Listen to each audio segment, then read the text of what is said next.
بصیرت پر آپ دیکھ رہے ہیں سیرت النبی صلی اللہ علیہ وسلم۔ غزوہ بنی مصطلق۔ ہجرت کے 5ویں برس شعبان میں غزوہ بنی مصطلق پیش آیا۔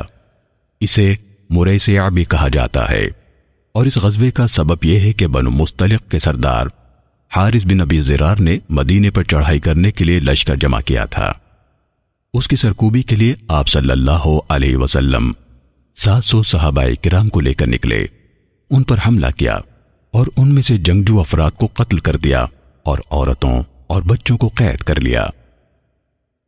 رسول اللہ صلی اللہ علیہ وسلم کی جویریہ رضی اللہ تعالی عنہ سے شادی۔ قیدی لونڈیوں میں سے بنو المصطلق کے سردار کی بیٹی جویریہ بنت حارث بھی تھیں۔ اللہ کے رسول صلی اللہ علیہ وسلم نے ان سے کہا کہ اسلام قبول کر لو، میں تم سے شادی کر لوں گا۔ چنانچہ انہوں نے اسلام قبول کیا، پھر نبی صلی اللہ علیہ وسلم نے ان سے شادی کر لی۔ نبی صلی اللہ علیہ وسلم کی جویریہ رضی اللہ تعالیٰ عنہ سے شادی کے سبب تمام لوگوں نے لونڈیوں کو آزاد کر دیا، کیونکہ بنو المصطلق کے لوگ نبی صلی اللہ علیہ وسلم کے سسرالی رشتہ دار بن گئے۔ عائشہ رضی اللہ تعالیٰ عنہ نے فرمایا، اپنی قوم کے لیے جویریہ سے زیادہ بابرکت خاتون میں نے نہیں دیکھی۔ ام المومنین جویریہ رضی اللہ تعالیٰ عنہ اللہ کا بہت زیادہ ذکر کرنے والی تھیں۔ ان کی وفات سن 56 ہجری میں ہوئی۔ اس وقت ان کی عمر 65 برس تھی۔ غزوہ بنی المصطلق میں منافقین کی چال۔ غزوہ بنو المصطلق میں نبی صلی اللہ علیہ وسلم کے ساتھ بہت سارے منافقین بھی شامل ہوئے تھے، جن میں ان کا سردار ملعون عبداللہ بن ابی بن سلول بھی تھا۔ ان کا مقصد مسلمانوں کے درمیان فتنہ و فساد پھیلانا تھا۔ اس غزوے میں 2 بڑے واقعات رونما ہوئے۔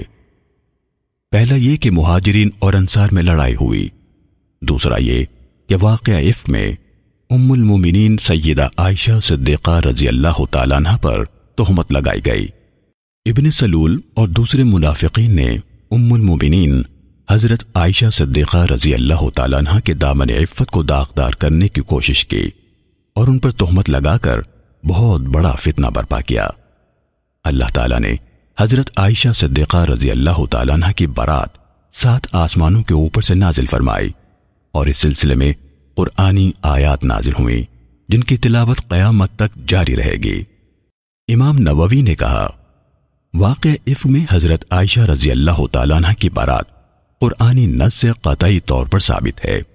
اگر کوئی انسان اس میں شک کرے تو وہ تمام مسلمانوں کے نزدیک متفقہ طور پر کافر اور مرتد ہے۔ واقعہ افک میں ہمارے لیے بہت سارے اسباق اور نصیحتیں پوشیدہ ہیں، جن کی جانکاری ہر مسلمان کو ہونی چاہیے۔